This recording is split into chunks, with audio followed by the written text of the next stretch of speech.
Now, of course, the doomsdayers, they're saying Ford's electric car sales are about to plummet. In fact, even the CEO of Ford claims this, but I'm not sure about that. And Ford's EV sales went absolutely ballistic in the third quarter of this year to record highs. Hello, my friends. Welcome to the channel. I'm Sam Evans. You're watching the Electric Viking. YouTube's new algorithm means that you're often not getting all of our videos in your feed. There's 7,500. I'm pretty sure you're probably not seeing a lot of them.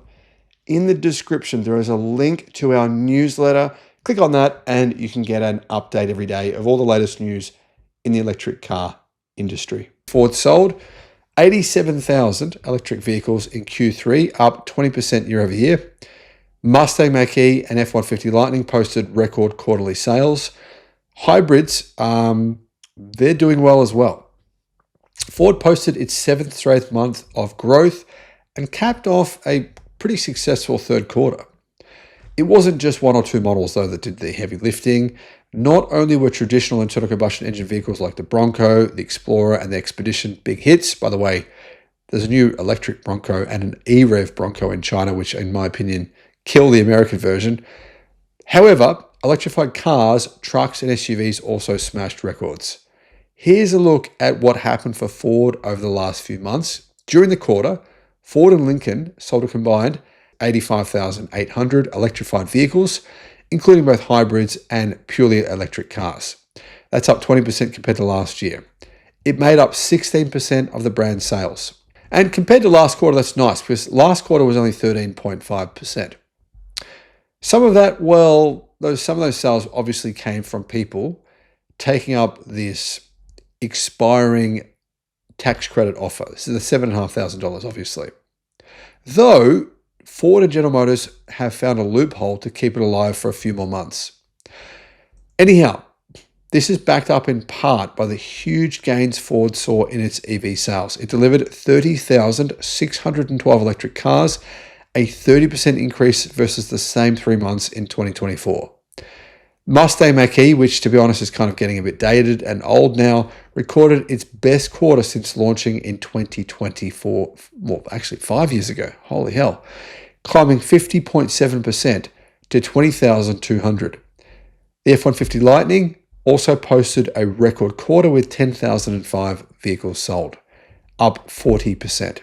Andrew Frick, president of Ford Blue and Model E, said the results highlight the company's balance across powertrains. We saw strong performance in gas, hybrid, and electrified powertrains, while at the same time growing our paid software solutions, all embedded in vehicles such as Expedition, Explorer, and F-150. Now, interestingly, Ford is actually on track to outsell General Motors and Stellantis when it comes to the combination of hybrids and EVs this year, which is pretty surprising.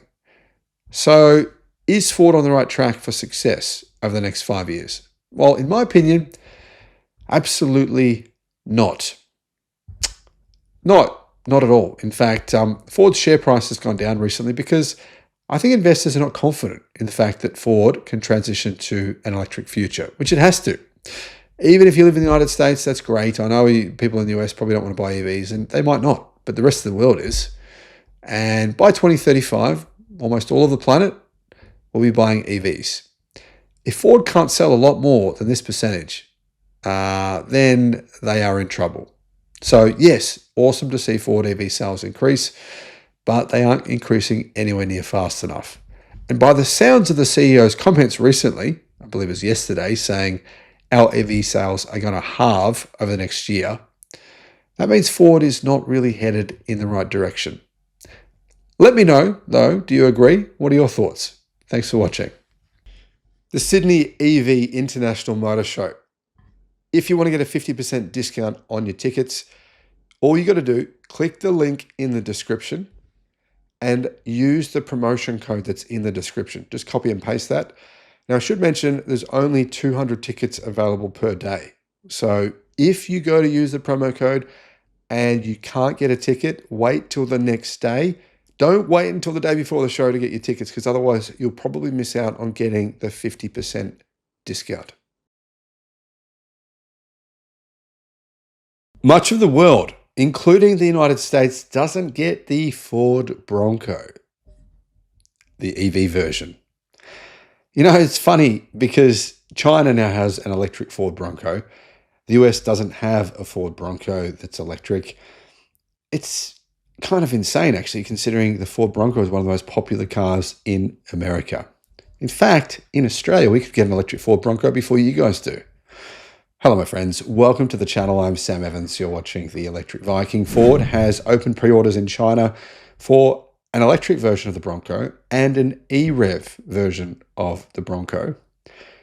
And you can also get a one-touch roof camping package for $1,700 for free if you pre-order the car. Place a pre-order for $140.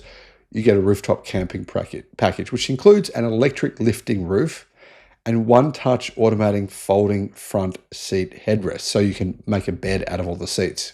Design-wise, the Chinese Bronco does look a little different to the American one. It's a bit more streamlined. I mean, obviously it wants to be a bit more aero, so that's part of the change. But one big change that it's not so obvious, you probably might not have noticed, is it comes with a LiDAR system mounted on the roof and more than 30 high-precision sensors and cameras.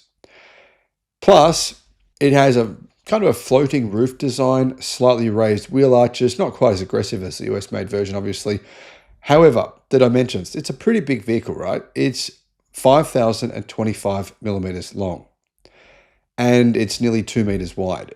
The extended range version is pretty much the same size as the EV version. The EV version is just a little bit lower. It's 15 millimeters lower. So just over half an inch lower in order to improve range for the electric version. Speaking of range, the Bronco comes with quite a big battery pack. It's a 105 kilowatt hour battery, NMC battery, 650 kilometers of range with that battery. If you want to get the extended range version, it comes with a 1.5 litre turbocharged engine with 2 electric motors. And it gets a 44 kilowatt hour battery pack. I believe it's a lithium iron phosphate battery pack. Pure electric range is 220 kilometers CLTC. So probably about 100 miles on the EPA cycle of EV only range. Combined range, 1,220 kilometers. The Ford Bronco EV is the one I'd be going for. But to be honest, I think a lot of Americans would buy the e-Rev and the EV, but I think there's not really many e-Revs available in the US. If you're wondering what an e-Rev is, it's basically Ford have just they've built the electric version of the Bronco, then they have basically converted the electric version of the Bronco into an e-Rev. So often plug-in hybrids are not really built up from the ground as an EV only. They're more built as an internal combustion car that's been converted into a plug-in hybrid. And often, not always, but often e-Revs are the opposite. They are built as an EV only. In this case, that's what Ford's done.